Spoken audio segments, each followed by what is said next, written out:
안녕하십니까. 2013년 사회복지사 1급 기출문제 제11회 문제입니다. 사회복지조사방법론 후반부에 해당되는 문제를 풀어보도록 하겠습니다. 조사방법론의 후반부에 있는 문제가 약간 좀 어려운 문제가 몇 문제 있습니다. 그 문제들을 여러분들이 잘 소화한다면 이 조사방법론의 11회 문제 분석은 잘 마무리될 수 있다, 이렇게 볼 수 있겠습니다. 그러면 지금부터 바로 16번 문제부터 풀어보도록 하겠습니다. 자, 이질적 집단보다 끊어요. 자, 그러면 무엇보다 무엇이니까 뒷문장이 더 중요한 거죠. 동질적 집단에서 추출한 표본의 표집 오차가 작다. 그러면 더 좋은 거잖아요. 표집 오차가 작으니까요. 자, 작다는 이론에 기초한 표집 방법을 모두 고른 것은 이라고 했습니다. 그러면 앞에 있는 단어 이거는 생각하지 마세요.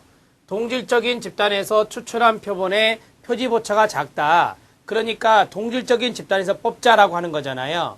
그러면 이 문제를 접근하는 방법은 동질적 집단으로 구분을 해서 여기에서 표집을 하자. 그러면 표본 오차가 줄어든다라고 하는 거죠. 그러면 동질적인 집단으로 구분해서 표집하는 방법을 아시잖아요. 예를 들어서 대학생 1학년, 대학생 2학년, 대학생 3학년, 대학생 4학년이다. 예를 들었습니다. 그럼 이게 다 동질적인 집단들 아닙니까? 동질적 집단에서 뽑는 방법이 있잖아요. 이렇게. 그게 뭐죠? 층화라고 하는 거잖아요. 층화 표집이란 말이에요. 그런데 층화 표집이라고 하는 것은 확률 표집에서 뽑는 방법이고, 그러면 이와 비슷하게 뽑는 비확률 표집 방법은 뭐가 있어요? 네, 할당이란 게 있잖아요. 할당 표집, 할당입니다. 자, 할당 표집이라고 하는 것은 비확률 표집에 있는 거죠.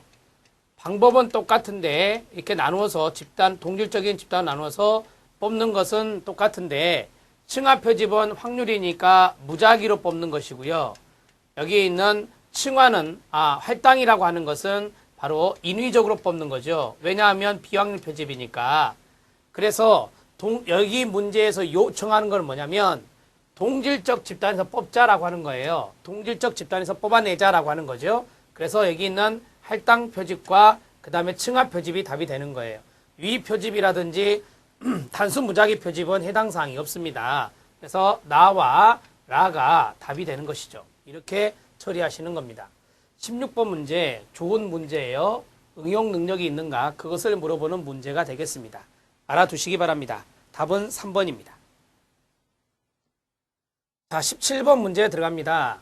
사회복지사 1급 국가시험이 1회부터 10회까지 아동 관련 이슈를 얼마나 다루었는가를 분석할 때 끊어요. 아동 관련 이슈입니다. 이것을 얼마나 다루었는지를 분석할 때 사용된 연구 방법이다 라고 했습니다. 그러면 10년 동안에 1회부터 10회까지니까 10년 동안에 아동 관련 이슈를 다루어 본다. 그러면은 문서잖아요. 문서. 시험 문제에서 뽑아내야 되니까. 그러면 질적 자료를, 시험 문제니까 질적 자료를 얼마나 다루었는지 그랬잖아요. 그럼 이건 양화하는 거잖아요. 자, 질적 자료를 분석을 해서 양쪽으로 측정하는 거잖아요. 양쪽으로 측정하는 거. 이것을 무엇이라고 배우셨죠? 질적 자료를 측정을 해서, 질적 자료를 읽어서 양쪽으로 측정하는 방법을 우리가 내용 분석이라고 배웠잖아요. 이거 내용 분석법의 문제입니다. 내용 분석법의 문제인데요. 자, 그러면 여기에 대한 내용으로 옳지 않은 것은 이라고 했죠.